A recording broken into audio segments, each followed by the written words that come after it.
Hi, Alex, and thank you for taking my call. I just wanted to give you an idea of what I believe is happening right now. I think we're on the verge of basically witnessing a dictatorship being formed. And some of the pieces that are put in place before the dictatorship can happen have already happened, and none of us have really put the pieces together. So, for example, as a society is controlled by military, religion, music and entertainment industry, and all those places, like we had our military, or the U.S. had their military purge at the beginning of the year, last year, and religion is controlled, the music entertainment industries are controlled, the business and banks are controlled. The last spot where people still had a free choice or had a way of protecting themselves was the court system. Now, the judge was murdered a few months ago, or a little while back. So now all the major spots where a dictatorship could be stopped are online or complicit with this dictatorship. Now comes the option of how to make Obama, maybe Obama himself isn't in this, but other people are, how to make him in this position. I think Mr. Tucker touched on it. Now, when you present the people with an option of either having Hitler as your leader or, that's it, like Hillary will not win. And I think Obama's team or people in Obama's circle are behind the Hillary releases of the emails so as to make Hillary less viable option for the people. So now, if Trump is the only option you have, people will accept, Obama running for a second or third term, or even saying that we should not hold elections and, save democracy, save freedom. And this whole dynamic is being put forward to the people. And I believe a dictatorship's going to emerge in the U.S. along, then you have the banking industry that will make a collapse, stress the people out, have a very anxious and stressed out population that's willing to accept any type of, suggestion. And there you go. And you have this dictatorship. And I think everything's falling in place slowly but surely as the election comes up. Well, I completely agree with your analysis, Chris, and the social engineers are doing things like openly stealing nominations and openly having the central government say, go out and kill cops, to just create the total destabilization where the cops are scared, the local public's scared, and so if you just maintain order, we'll put up with whatever. Just like in Europe, I mean, it's so transparent. I said this like 4 years ago. Ship in the Islamists, let them attack, censor people's speech against it, then declare martial law, put troops on the streets. They've done it.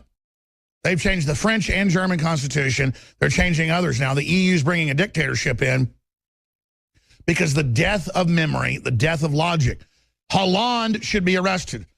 Merkel should be arrested. I mean, they did this on purpose. They advertised it. They don't even check the passports of these people. When they're known terrorists, they let them run around. People say, it's all false flag. I thought you were about false flags, Alex. There's different types of false flags. It is a false flag to open the gate up. Again, if I breed black widow spiders in my basement and go into your house during the day and dump them in your bed, they're going to go up under the sheets and stuff. And when you get in, you're going to get bit. Now, does the black widow take orders from me? No. It's like fire. If I light your house on fire, it's not taking orders from me, but I did it. And so they're doing it. And I sit here. I mean, I'm not bragging, but I mean, when I've gotten involved just to test it, I know how to make money in the stock market basically almost all the time because I know how real news and information works and real markets. The general public can't figure it out. Even stockbrokers can. Soros can because he's an insider. Well, I'm an insider from the outside. I know how they operate. It's like I've got eyeballs and other people don't. And I'm on a power trip.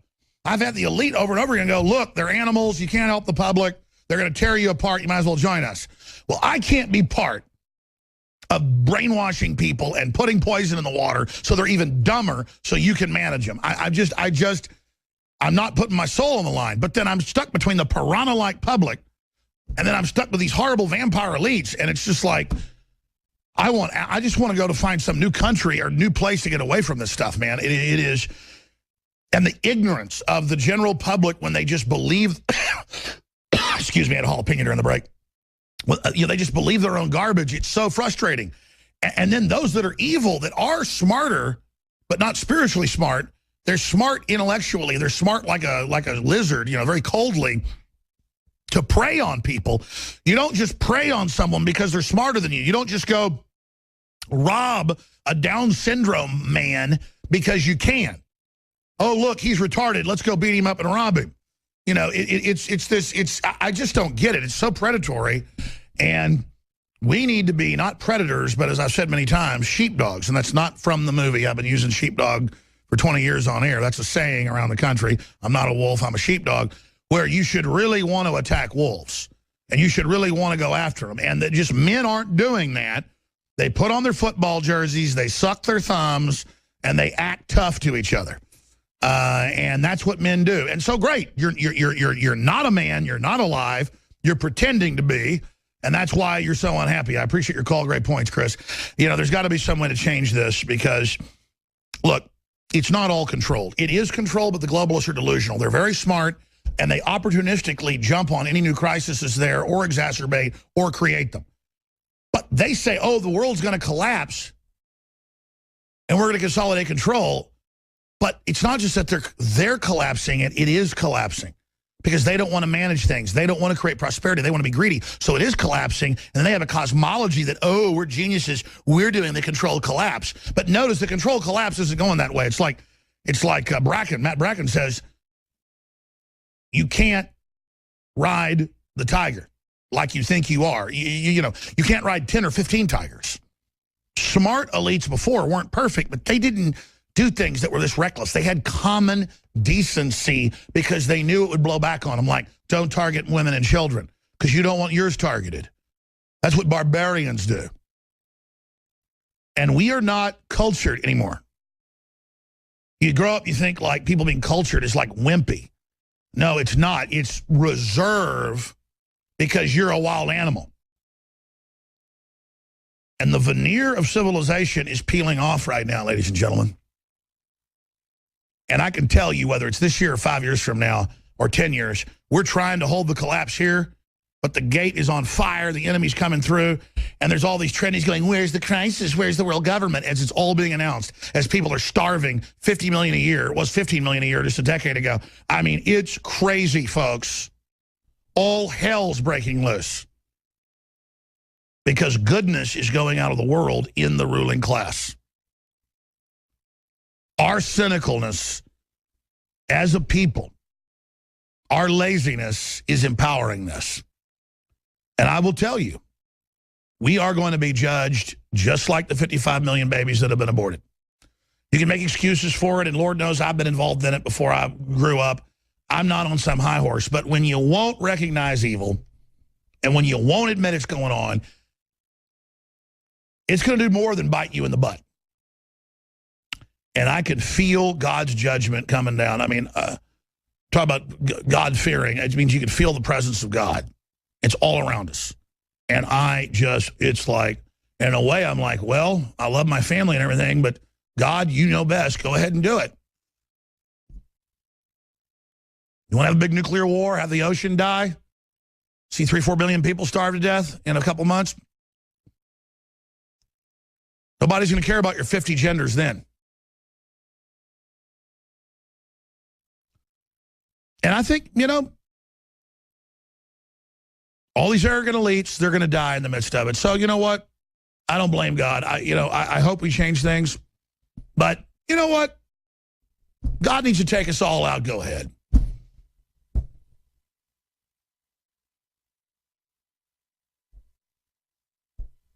The people running things are looking for trouble. Just like a psychopath that's killed 20, 30 people, they start getting real reckless. They start wanting to get caught. And we got people like that running the show. So, okay. We have Eric Holder confronted. It's on Infowars.com. Would you have prosecuted Hillary? Infowars confronts Eric Holder. It's a short clip. Here it is. Mr. Holder, would you have prosecuted Hillary? No, he would have run from it just like that. Okay. David Knight from Infowars.com. Well, look at the look on Holder's face. It's all funny. At least they asked the question. I would just continue harrying him like I did to Turd Blossom. That's the real name that Bush called. Reportedly, Karl Rove didn't like being called Turd Blossom, so he's ignoring me. He says he's history's actor. You know, he's God, and so, you know, I was going to question him. Let's play that clip one more time. Mr. Holder, would you have prosecuted Hillary? Of course, you couldn't hear him because he ran off. No, he would have run from it just like that. Okay, David Knight from Forward. So David couldn't hear him, but yeah, there went Holder. Boom. Boy, don't talk about prosecuting people. Holder presides over the law firm that you've got to have certify your taxes or your offshore deal, kind of like Arthur Anderson was the accounting firm, where all these former FBI directors and former Justice Department directors and others, there's a very select group, they rule that you can do whatever you want and steal whatever amount of money you want, and then they go back to that law firm and make $50 million a year a piece, literally. But notice Holder's surrounded by a bunch of black people because he cares about black people. That's why he lives in a rich white neighborhood and lets weapons be sold to third world dictators. It's all crap. It's camouflage. Cover.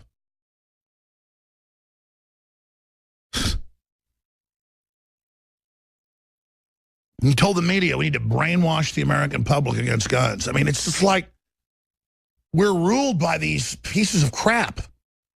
All right, let's go to who's been holding the longest now. Isaac in Texas, then James. And it's not just our water we need to filter. It's not just our food that needs to be clean. It's the air we're breathing, especially for they're getting pretty wild. I'll say this, man. I never thought I'd live to see this day or these days that we're living in. I mean, where you lose friends that you've had for years because they ask one question: are you voting for Hillary? And last night I was finishing up some work and I had your InfoWars window open, listening, and she chimes in, and a longtime friend, and she asked me the question. I guess, you know, the DNC, I couldn't watch it, by the way. I want to make a statement on that. That was just so much anti-gun propaganda to me. It just, I heard about 10 minutes of it. Sure, so a holier-than-thou person being manipulated calls you up and to try to bully you into voting for Hillary. Exactly. And she asked me a simple question. She said, are you voting for Hillary? I said, you know, honestly, Trump is where I'm at. And, you know, I have my reasons. And, you know, she went off. She called me an idiot. And I won't get into it. I'll just say my last message was, and this is someone I've known for years, and we've never had a disagreement. I didn't even say I was voting for Trump. No, just go ahead and tell me what happened.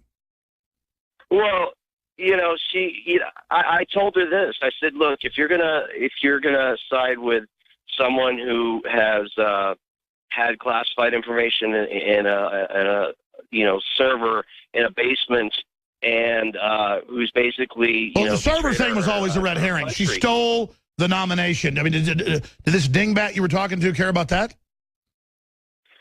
You know what her response to that was? That's when she responded that I was an idiot. That was where I ended it. And I just, you know, it's her right to believe that. I feel bad. Well, brother, here's the deal. Does this woman live in Texas? Yes, sir. She's probably too stupid to know it's going to go completely for Trump. They wouldn't even dare steal that. And so it doesn't even matter. You know, people should still vote just for the general overall count. There's other elections. But again, you're talking to mental midgets who probably believe in Nigerian emails. You know, I've told you, I've had multiple people in the last 20 years, it's been going on that long, stop associating with me when they started announcing that they were about to get $1 million from Prince Abubu. One time the guy actually had the name Prince Abubu. And I explained, once you give them 5,000, you know, you don't get the 100,000, and then they're going to want 10,000, and then it's going to be $1 million you're getting. And then finally, if you just give us 5,000 more, Prince Abubu will speak to you. Or Prince Abubu will be landing at the airport. You go to the airport, Prince Abubu isn't there. But you're so you're so excited that Prince Abubu cares about you that you give Nigerian scam artists, and that's just one country that does it, $15,000. I went out one night with a well-known producer and TV individual. I'll just leave it at that. I don't know why I'm telling that story. I'll tell the story. I went out with Mike Judge to hear some really great rockabilly music in Far East Austin at what was a black bar. And it was just a whole mixed bar, nice people, nice place, and I'm out there. And everybody goes, oh, my God, Prince Wagugu Zabubu or whatever's going to arrive. And it's like this